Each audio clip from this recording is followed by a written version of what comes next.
Yang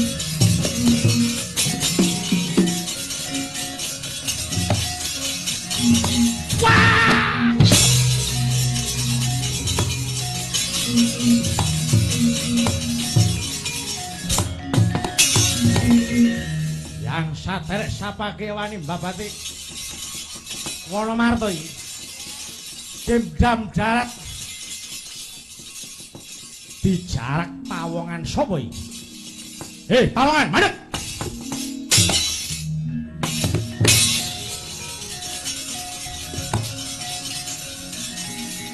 Madhep pawongan.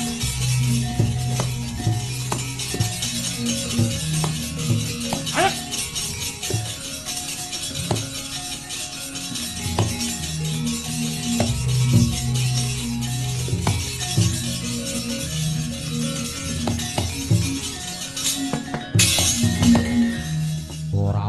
Pangkang bepalang ana watu kang nyegat lakuku sikilku kaya digondheli bangsane opo iki pawongan mara gaging aku kowe duwe karep apa lan sapa jenengmu wanuh-wani ngosasik Wonomarto kene iki apa sing mepalangi aku ora ana apa-apa nanging bengung kupingku kaya ana sing ngejak rembugan wah bangsane apa iki antamar pamoring susna dina maya winasya ing sepi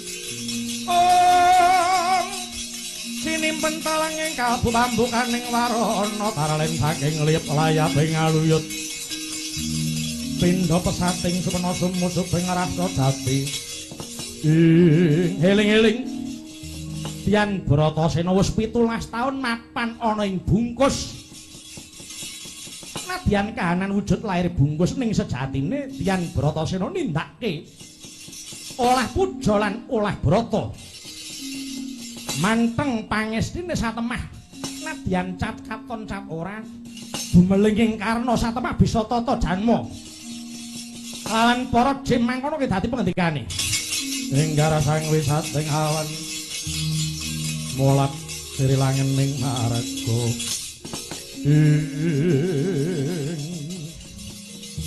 ndak sawang cat katon cat ora kaya ana kang nyegat lakuku kowe bangsane apa aja ganggu gawe aku iki muar dadar ketrimaning urip hei rungokno kowe duwe karep apa wanuh-wani ora arek Wonomarto tata gelar iki alas gong liwang-liwung ni sejatine iki wis maning para jin sing tok glundung-glundung ke mau dudu watu dudu wit-witan ning kae mau wis maning para jin ngerti ana jin lagi nganten anyar tok glundungke nganti mawut sandangane arep jin ndi isin tok gawe suwiyah-wiyah aja kanggo gawe sumingira aja kanggo gawe minggir yen nganti padha kanggo gawe yen to aku wis bisa matek kapitayanku ing ngono bisa nyingkirke para jiwa nantang perkara ilang nyawamu Pak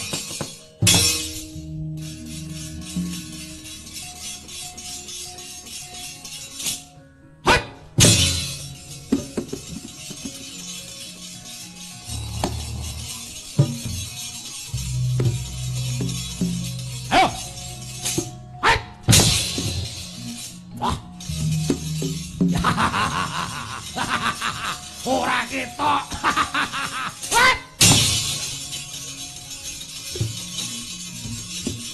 Ayo. Hai. Hai. On.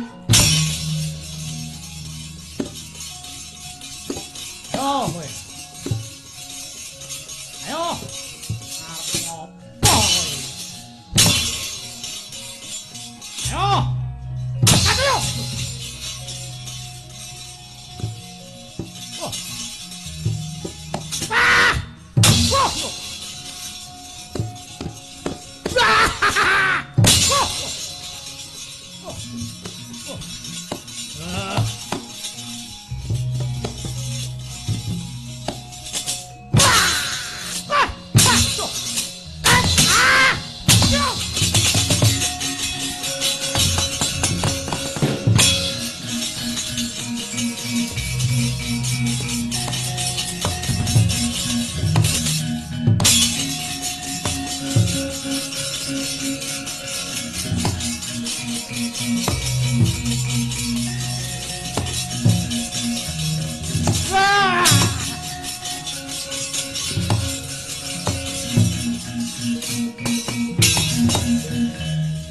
ana apa patih Jim Dam Darat?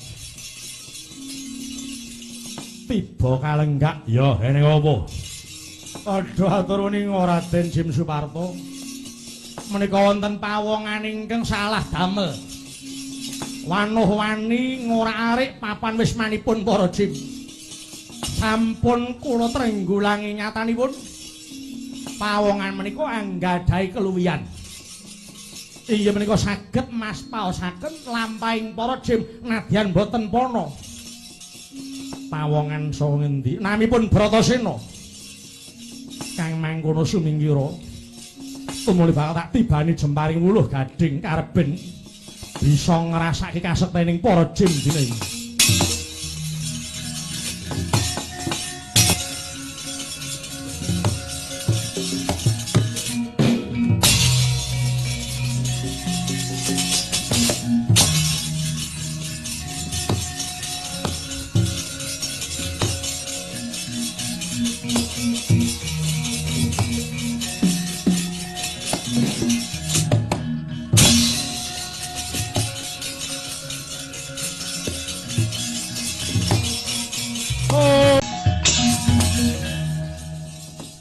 Wadya balaku wis padha kapracondhang. Mban kepet mega mung bakal neter sing dadi kekuwatanmu. Mara gage maju. Tetoken kadigdayanmu gigit siung pengapit ing kene marganing patimu ya Permadi.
Siunge Bathara Kala mara gage cobanen. Ilang nyawamu. Wut edian. Oh. Wut iya. Iya. Oh. Kurang ajar parep. Oh. Iya. Wut. Iya.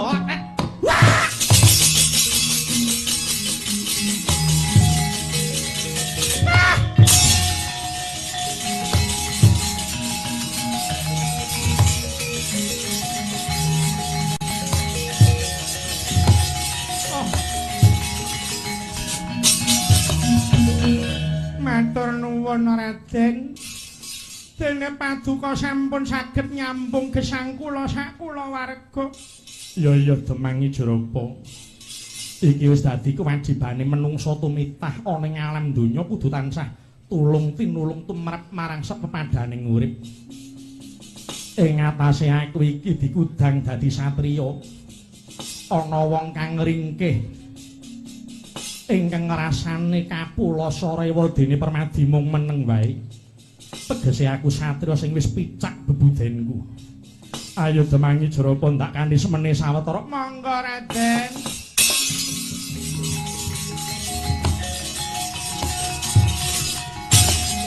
Wolok.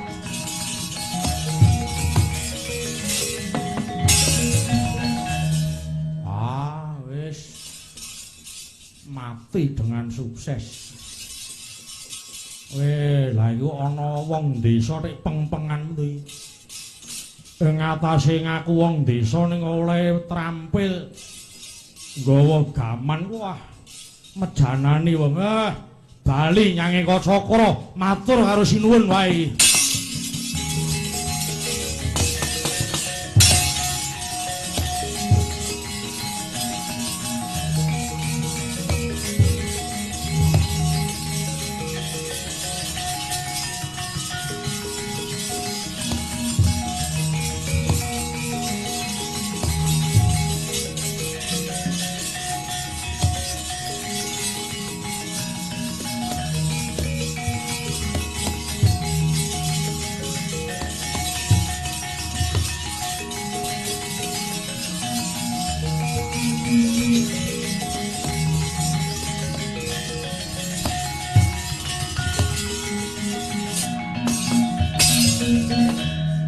Gusti Putri, kula ngaturaken penuwun kunjuk dhateng Paduka saha putra Paduka Raden Permadi ingkang sampun majaraken lelampahaning dusun kula menika.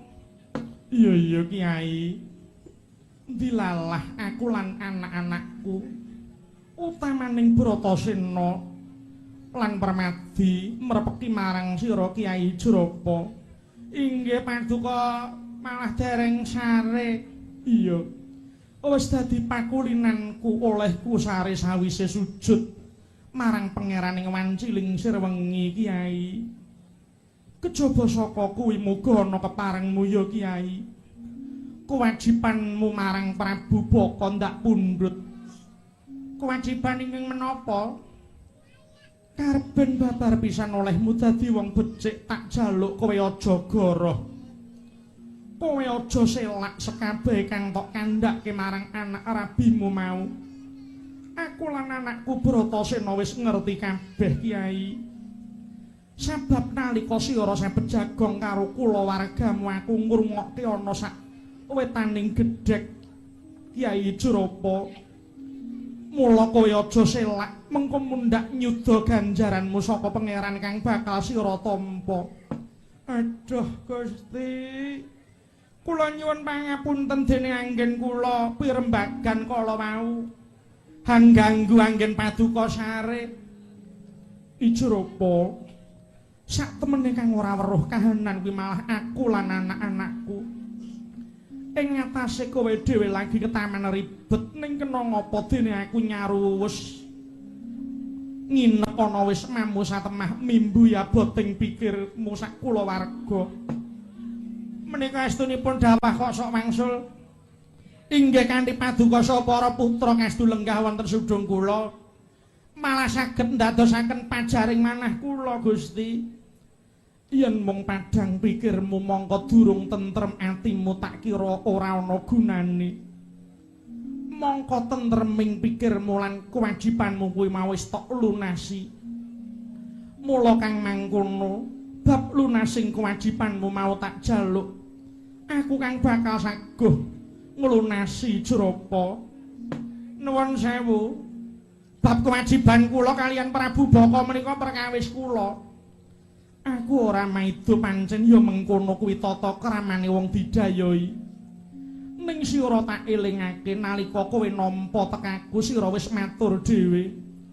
Yen wis mamu iki tok pasrahke marang aku, tegese kowe sak anak bojomu kuwi dadi tanggung jawabing kuntilan anak-anakku uga. Alaka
Yang saderek sapake wani babati Wonomarto iki Dendam darat dijarak pawongan sapa iki? Hei, pawongan, mandeg.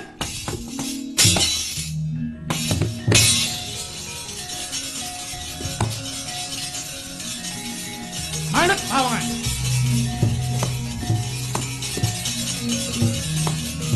Mandeg.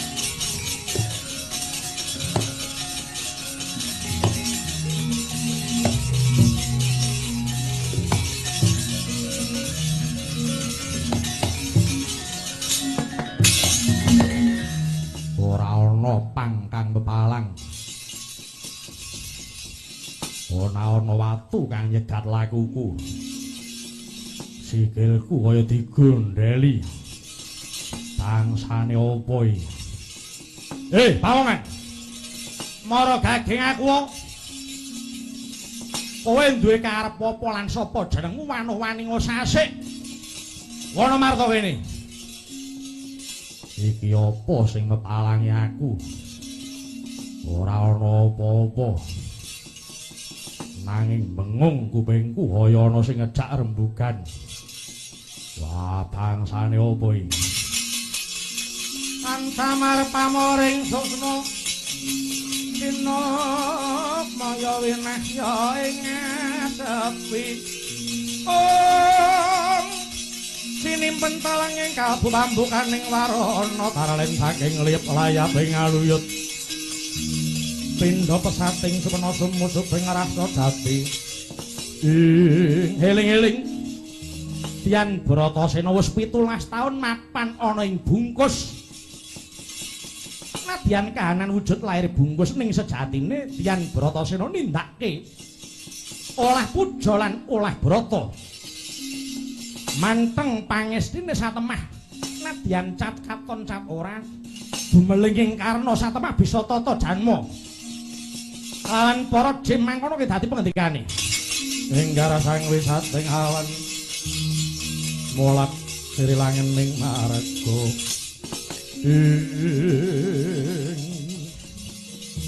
ndak sawang cat katon cat ora kaya ana kang nyegat lakuku kowe bangsane apa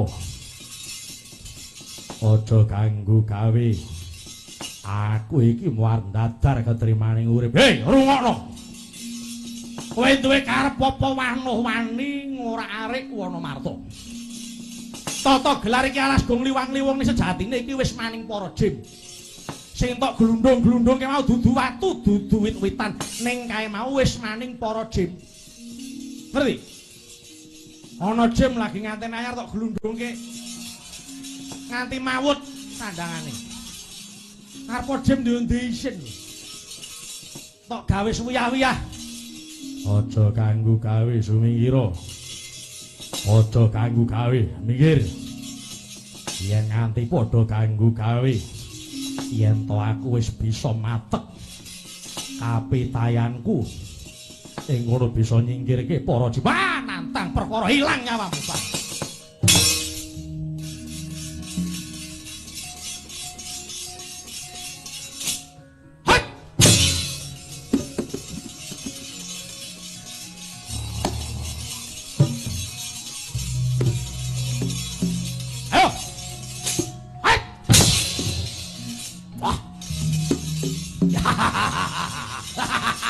ora ketok.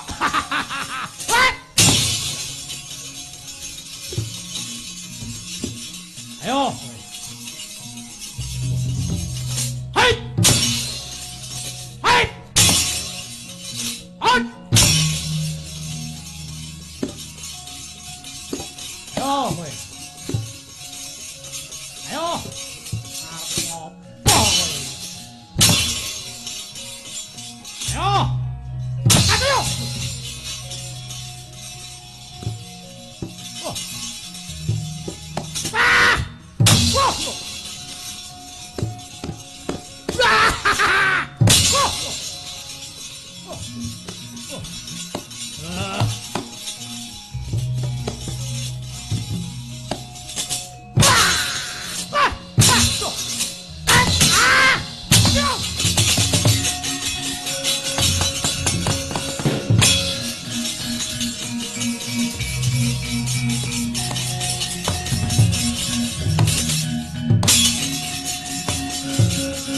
Ana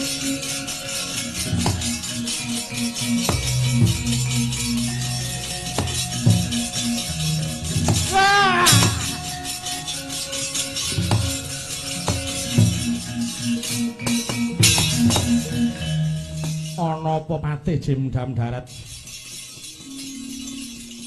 tiba kalenggak ya ene apa padha atur nuwun Raden Jim Suparto menika wonten pawongan ingkang salah damel wanuh-wani ngora-arik papan wismanipun para Jim sampun kula trenggulangi nyatanipun pawongan menika anggadhahi keluwihan iya menika saged mas paosaken lampahing para Jim nadyan boten pono pawongan saha ngendi namipun Bratasena kang mangkono sumingkira tumuli bakal tak tibani jemparing wuluh gading kareben bisa ngrasake kasektening para Jim dina iki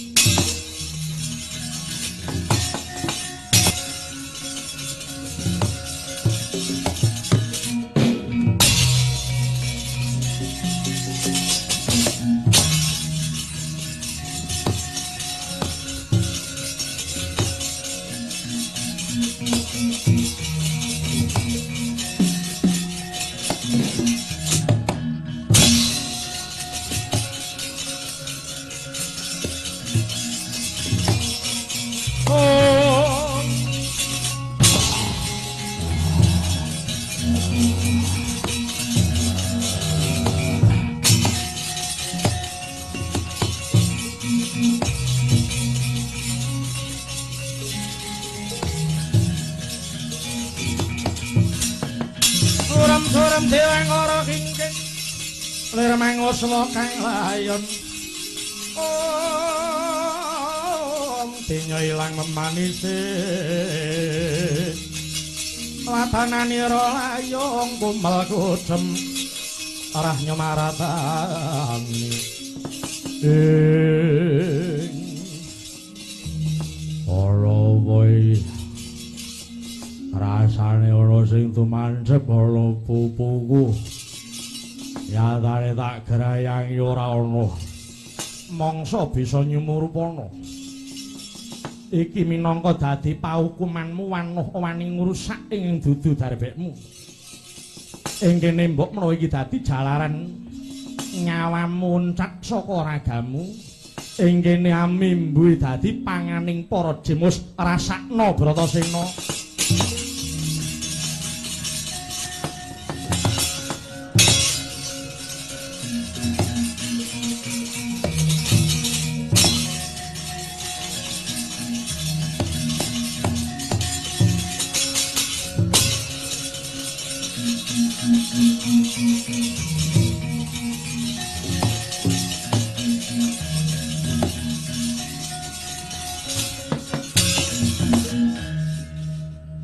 sawetara nggonku nganglang jagat awit mundi dawuh saka pukulun Bathara Kuwira diwaning kesugihan aku kenen ngawat-awati negara manis rengga ya negara Ngamarta ingkang wis uwinangun manut pengendikaning Bathara Kuwira negara iki kanggo nyediani trah uhita radya nadyan wis sawetara suwe nggonku mapan ana ing gegana ewadene durung ana pertanda trah uhita radya sapa sing mapan ana pinggiring alas kae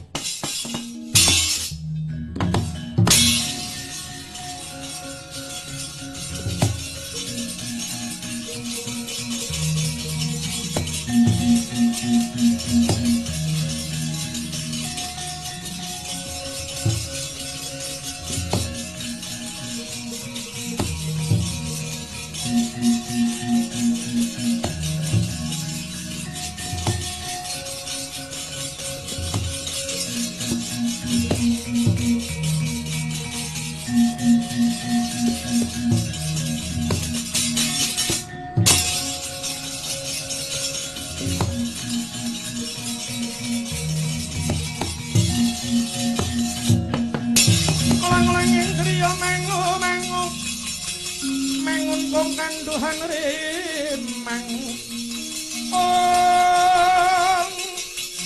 ler Sena tanpa kanen yen tantulusa manggo sang Hyang Utama mangkono sanata muda wis nyolon ngrerepa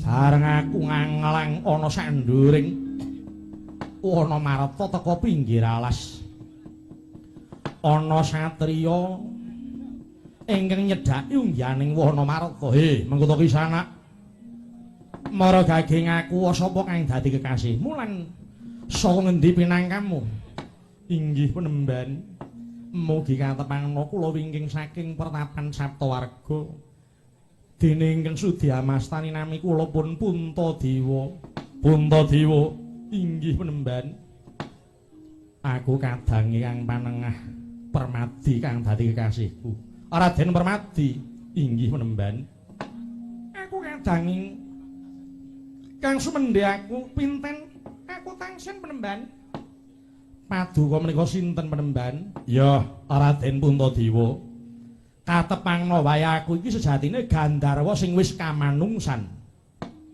aku iki undagi abdi kinasih pukulun Bathara Kuwera diwaning kesugihan dene aku ingkang sudi hamastani Begawan Anggara Parna ya Begawan Uwelawuk sang Begawan Anggara Parna iya Raden wonten wigatos ingkang pundi dene merpeki wonten patenggan kula kosok baline aku tak takon duwe karep apa dene sira kelawan kadangmu nyaketi bumi wana Marta mongko kene iki alas gawat keliwat wingit kepati inggih penemban wedal samangke kula ngawat-awati kadang kula Yai Bratasena anggenipun mbubak wana Marta lho lah kok semekean temen wanuh wani mbabati wana Marta apa pancen niat jarak mati nglalu mboten penemban awrat mundi dawuh saking Siwa Drastarata ing Ngastina wedal samangke miturut pangandikanipun para pepundhen ingkang pana ing babakan alam Suradewi menika paring dawuh menawita jim setan priprayangan wana Marta sami ganggu damel para nayaka nagari Ngastina mila dene Siwa Drastarata kula sakadang Pandhawa kinen mbubak wana Marta menika syukur bagi Gusti kang nyipta jagat njangkung dhateng lampah kula tuwin hamayungi menapa ing dados ancas kula monggo dhisik kok pasrah satriya Pandhawa sapa satriya Pandhawa inggih Pandhawa menika kula Yai Bratasena Yai Permadi tuwin kadang kula pinten tangsen ingkang Sudyamastani kula menika trah Witaradi waduh Raden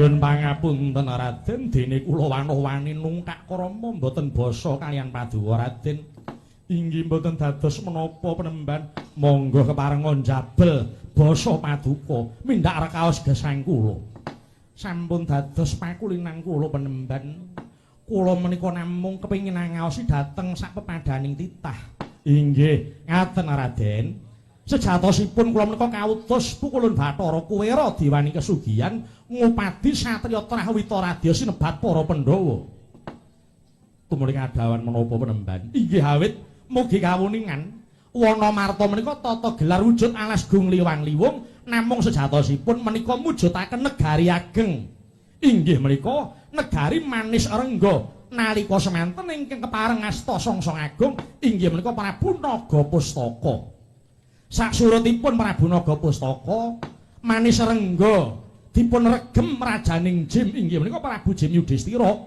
lajeng winastan negari Ngamarta negari Ngamarta menika wonten gangsal Prabu Jim Yudhistira Jim Dandun Wacana Jim Suparta tuwin Jim Nakula tuwin Jim Sedewa Pandhawa gangsal kedah majeng sesarengan boten kenging gotang kamangka sedaya kula wau benten panggenan menapa kula saged anyipati lah menika wonten sarananipun kula hanggadhahi sarana kalih cacahipun sepisan Elisah Permana menawi kasipataken ing netra paduka saged nguningani papanipun para jin. Tuwin watu timpuru menika dados pengapesanipun para jin. Menawi tetela mekaten monggo keparenga paduka nuntun lampah kula supados kasembadan menapa ingkang dados ancasipun Bathara Kuwira. Nggih, mboten kok ancasipun pukulun Bathara Kuwira, pancen menika sampun pinesti dados regemanipun para Pandhawa. Monggo kula aturi manjing wonten Wanamarta. Namung kula ugi kedah saged pinanggih kaliyan kadang kula Yai Bratasena. Mangke kula iki badhe madosi Raden.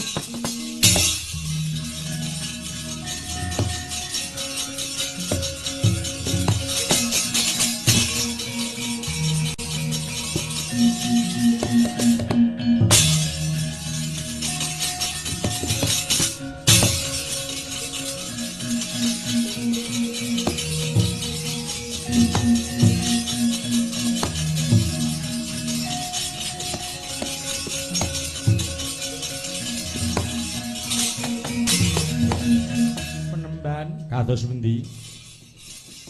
Menika wonten satriya ingkang ngalumpur tanpa daya. Inggih, kula ugi nguningani.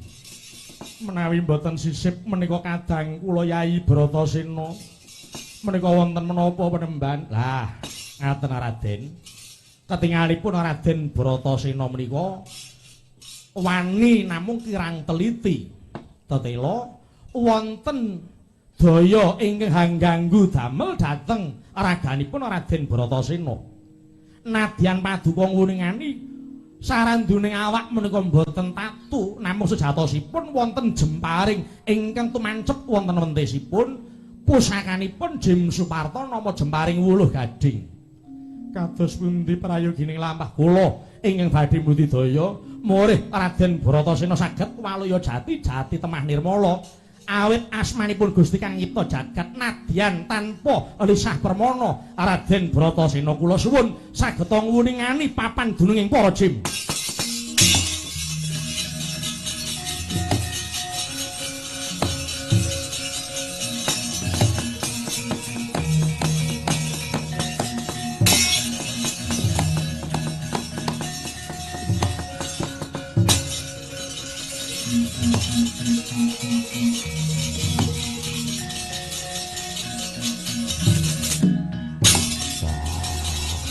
Yai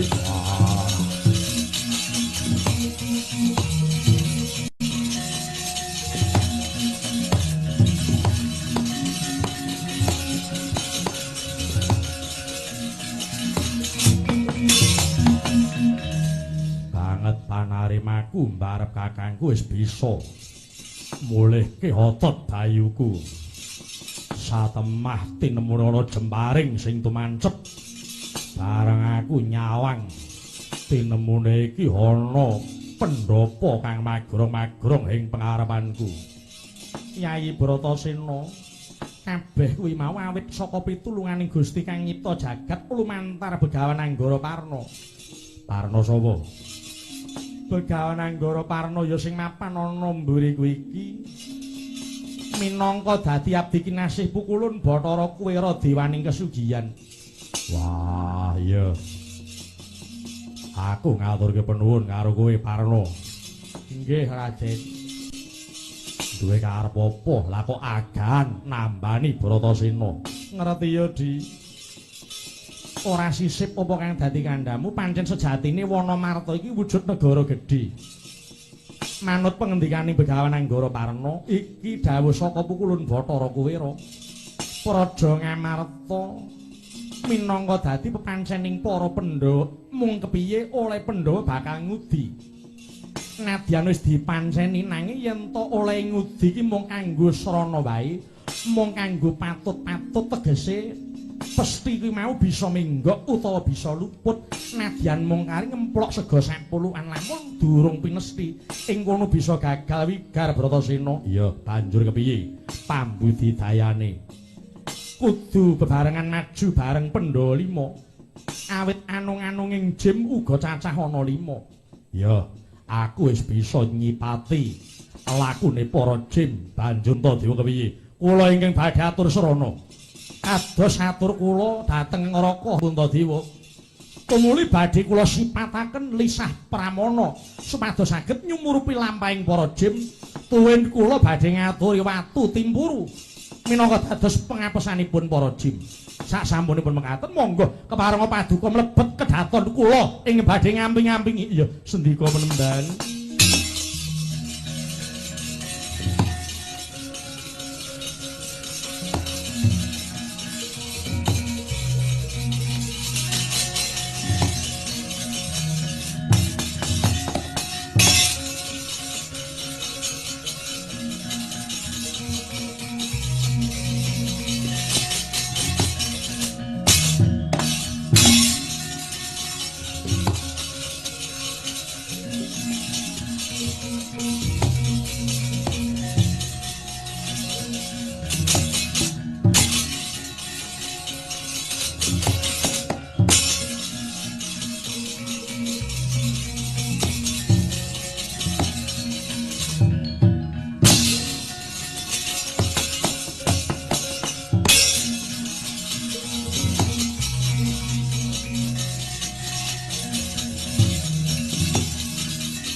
Kyai Jim Suparto wonten dawuh Koko Prabu. Ndak kabarake sira Yai mentas perang tanding kelawan satriya ingkang kekasih Raden Bratasena. Inggih Koko Prabu. Awit pangestu paduka Koko Prabu ingkang ngrai mimpang mengsah tanding kalian Bratasena. Oh, sira menang. Inggih Koko Prabu. Upama sira kalah kuwi malah becik dadine. Lire kepiye? Si Adi kudu ngakoni yen to pun Kakang lan si Adi kuwi sejatine sukma salah, sukma sasar ingkang durung tinampa dening Gusti Kang nyipta jagat. Mongko syarat serananane bisa tinampa kudu ana satriya ingkang hambek pinandhita, ngregem piwulang suci, ngregem kitab suci minangka cihna kanggo nyampurnake sukmaku kelawan kabeh para kadang. Nanging gandeng si Adi menang ya wis tegese titi wanci kanggo nganyarake lelabuhan durung tumeka. Ayo di nyenyuwun ing ngersane kang gelar jagat muga-muga enggal antuk asrana sukmaku lan sira Yai sekabeh iki enggal antuk pangapura saka kang gelar jagat satemah ora kelambrangan kaya mengkene Yai.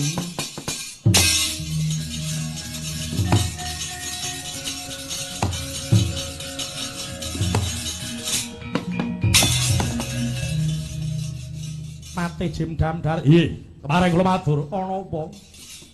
Menika wonten satriya kang saling magut lumebet wonten pandhapi negari Ngamarta. Manut pawarta ing Kurtampi menika satriya Pendha satemah Raden Bratasena ingkang suwau kapracundang kepara sampun waluya jati temah nirmala. Tuwin sampun nganti kadangipun tumuli sesumbar badhe ngrebat nagari Ngamarta. Ayo para kadang padha nitik panitisane dewi-dewi.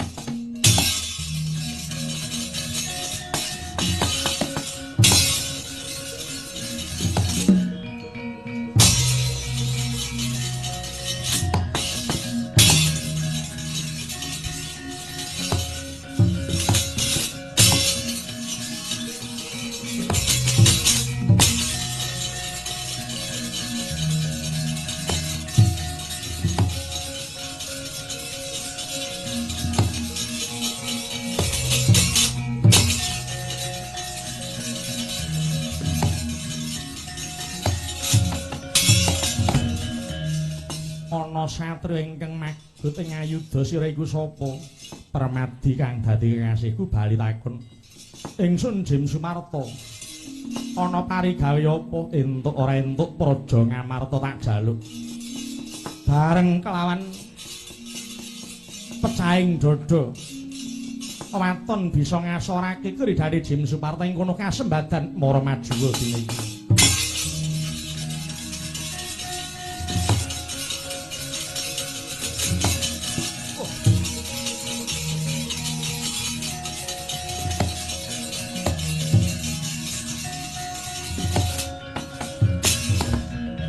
Sira wis mundi jemparing pusaka bintuwah Madukara ya kasatriyanku. Wuluh gading iya awit saka paringi Kakang Mas Bratasena. Nalika semana pusaka iki tumancep ana wentise Kakang Mas Bratasena. Mara gage maju tak balekake jemparing wuluh gading. Oh. Permadi sejatining aku iki mung ngupadi dalan sampurnaning pati. Gandeng sira Permadi bisa sembada mundi jemparing wuluh gading. Ing kene wis cetha yen ta sira Permadi kang bisa nyampurnake sukmaku karepen ora dadi sukma sasar kaya mengkene. Kanthi sarana kepiye? Mangsa Bathara kepiye saranane nggonmu bakal nyampurnake marang patiku iki karepen enggal entuk pangapura saka Gusti Kang Nyipta jagat Permadi. Iya. Kang mangkono tumuli aku bakal matek pandonga manut satataning agama kang ndak rasuk. Ing kono minangka dadi sarana sira tinampa ana ngersane Gusti Kang Nyipta jagat lan diapura kabeh sing dadi keluputanmu nalika urip ana ing alam donya. Iya Kang mangkono mara gage enggal sampurnakna patiku minangka kanggo titikan lamun sira wis bisa nyampurnake marang patine Jim Suparta. Jenengku nggonen selawas murid kasatriyan Madukara nggonana Permadi ngestokke dawuh.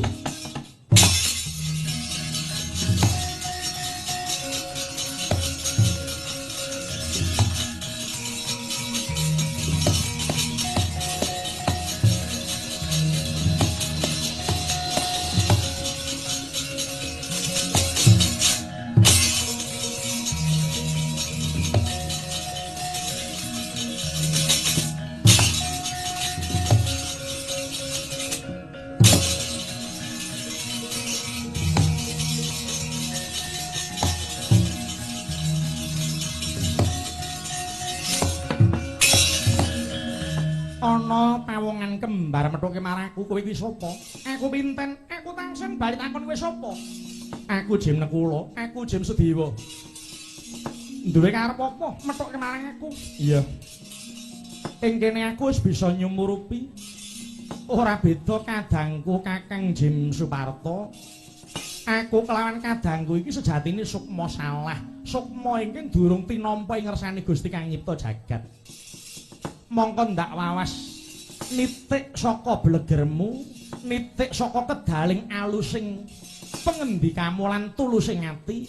Ing kene aku wis bisa mesthekake lamun ta sira sekloron kang bisa nyampurnake marang sukmaku karben tinampa ana ngersane Gusti Kang gelar jagat.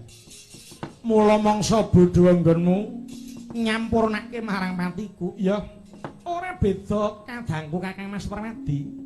Tumuli aku bakal matek pandonga manut satataning agama kang ndak rasuk minangka dadi sarana sampurnaning patimu Jim Nakula. Iya. Kanggo titikan lamun wis bisa nyampurnake jenengku nggonen selawas murid kasatriyanku Bumirtawu nggonana. Iya. Semenaga aku kasatriyanku sawo jajar nggonana jenengku nggonen selawas murid tangsen. Iya, ngestokke dawuh. Mara mapanu aku kang bakal nyampurnake sukmamu.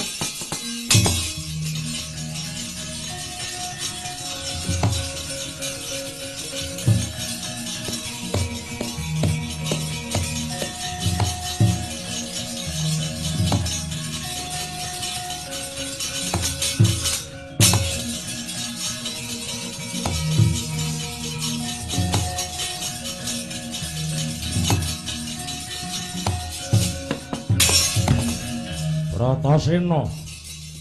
Kowe sapa? Jim Dandunacana. Ayo kowe ndek arep apa? Entuk ora entuk Praja Ngamarta tak jaluk. Kelakon waton bisa nglangkai bangkene Jim Dandunacana. Mara gage maju aku Sipating Senopati. Alahku kudu bisa tok tingkes lamun kowe ora sebodo malah kepara ndak walik kowe dadi panganku cobanen jeneng.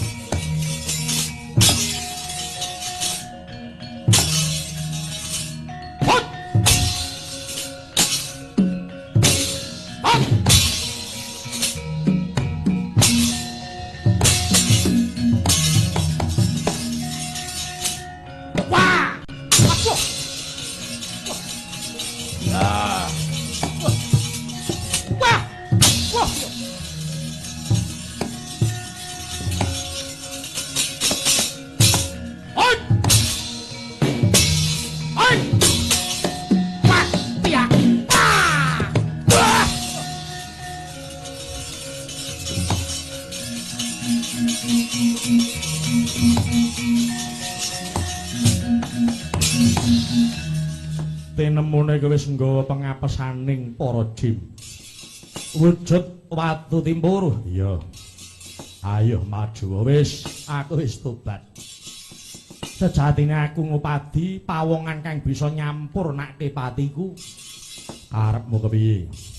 Sampurnakno patiku kanthi srana aku bakal manitis manjing ana pupumu ingkang kiwa. Ora sah werna-werna. Yen nganti manjing ana kene ora urung ngebot-boti lakuku. Aja kowe dadak ganggu gawe. Ora. Yen to aku lincat apa sih dadi kandhaku, sukmaku bakal klambrangan selawasik. Kuwi kanggo paseksen. Mula aku ora bakal ganggu kepara besok yen to Pandhawa nglakoni perang gedhe.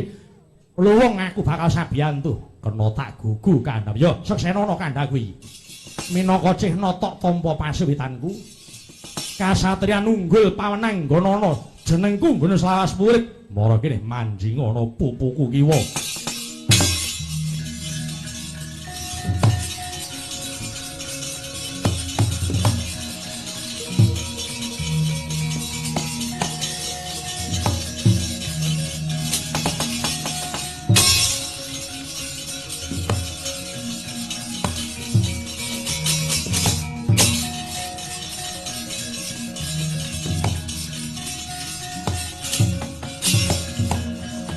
Satriya lumaku ngliling marang wewayangane sira iku sapa?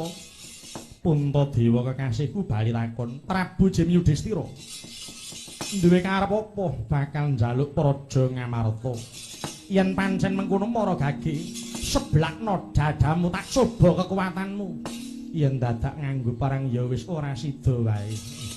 Piye nantang perkara bareng diladeni kok malah ora sida. Puntadewa ora kepingin pasulayan marang sapa wae entuk ya syukur wedine ora ya wis. Karepmu ki kepiye? Yen pancen mengkono lamun sira bisa nadhahi epek-epekku ing kene kasembadan nggonmu njaluk Praja Ngamarta, mara gage kantokno aku ora bakal males marang kekarepan wae Yudhistira.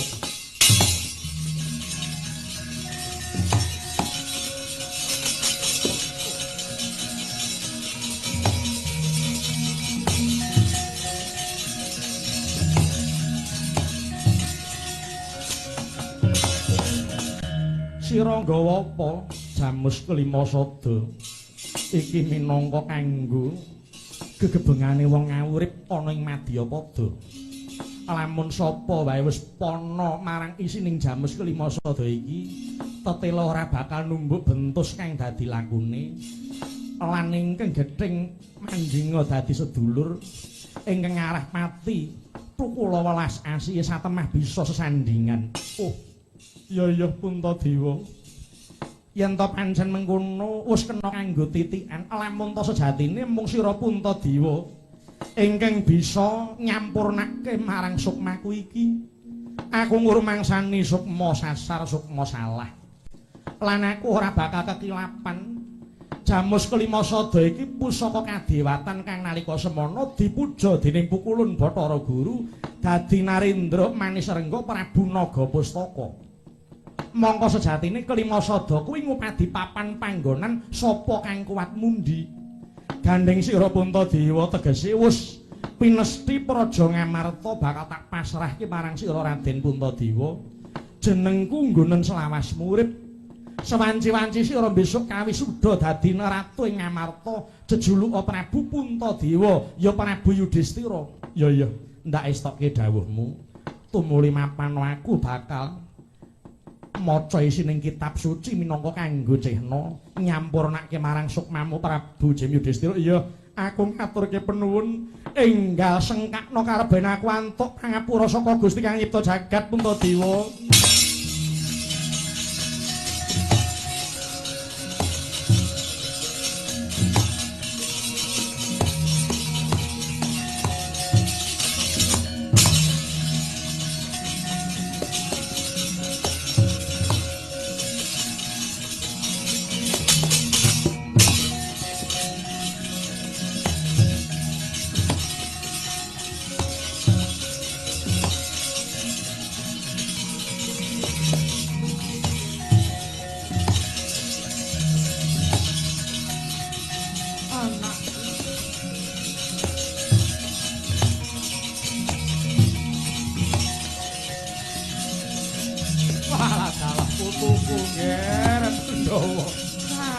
Bagus.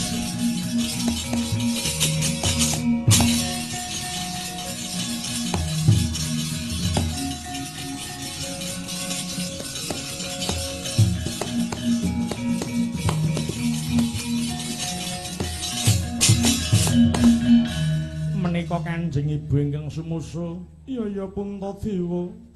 Pun ibu langkeng ingkang ora negake marang sira Puntadewa.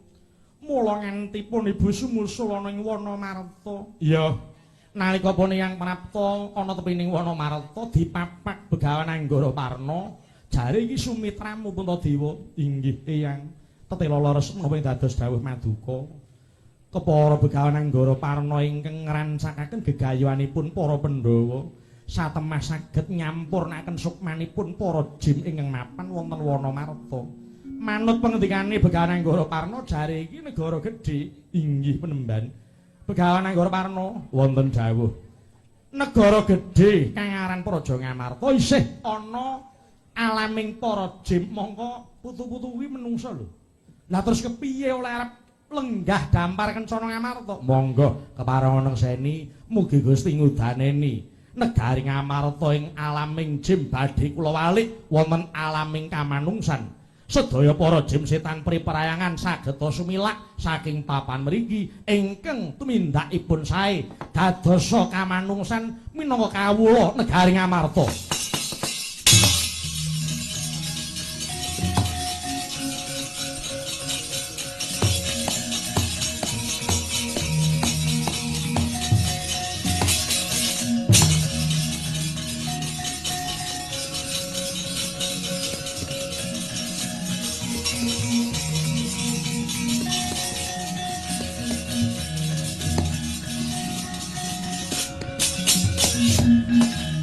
Penemban aku ngaturke tarima kasih dene semono pambiyantune sira Penemban tumrap marang putuku Pandhawa.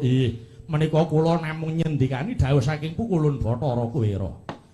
Inggih Sang Dewi Kunthi Penemban abiyasa tuwin ndara kula Pandhawa Begawan Anggara Parna. Kula mangayu bagya lekasipun bendara kula para Pandhawa wiwit saking rekaos ing samangke sampun nampi kamukten negari Ngamarta. Pandhawa gangsal boten pisah sarambut, tansah sayek sahika kapti, ngregem ingkang dados sumpahipun tiji tibeh mati siji mati kabeh, mukti siji mukti kabeh. Gusti ngudaneni inggih awit kridhanipun Ndara Werkudara ingkang den lambari ikhlas lair tumusing batin nyatanipun sampun ngunduh wujud negari Ngamarta minangka kangge mulyanipun Gusti kula para Pandhawa. Iya Kakang Semar. Aku uga ngaturake tarima kasih dene Kakang Semar. Amung tansah telaten nggone momong marang anak-anakku Pandhawa. Nggih, menika sampun dados kewajiban kula.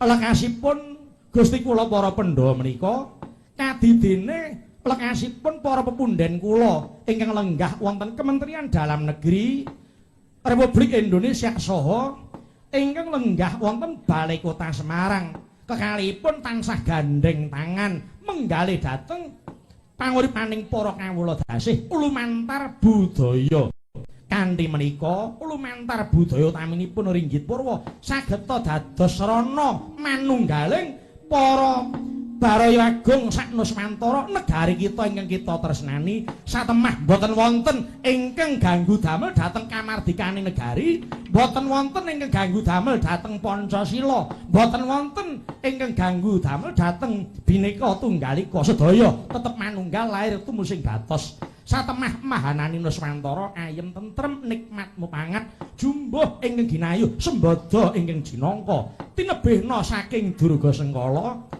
cinaketna ing bagya mulya Sang Dewi. Iya aku nekseni Kakang Semar. Nggih. Kanthi Gusti kula Pandhawa sampun nampi kambokten, teges sampun titipur ning gati lelampan menika. Sageta tinulat Baraya Agung sak Nuswantara tumrap lelabuhanipun para bendara kula Pandhawa. Pun Semar ingkang ngayahi wajib ngurmasi kathah lepat saha kirang mawantu-wantu kunjuk dhateng panjenenganipun Bapa Cahya Kumala sak jajaranipun. Ibu Wakil Wali Kota sak jajaranipun pun Semar sak kanca nyuwun gunging samudra pangarsami sabibaring ringgitan Semarang tansah manggih hayu-hayu raine skala Nuswantara ayem tentrem tinebihna saking Durga Sengkala monggo sami sesanti sepisan merdika salaminya akhirul kalam wassalamualaikum warahmatullahi wabarakatuh saka bungahku bakal joget tandha syukurku semangga Den. Wah, nyanyari pendopo iya.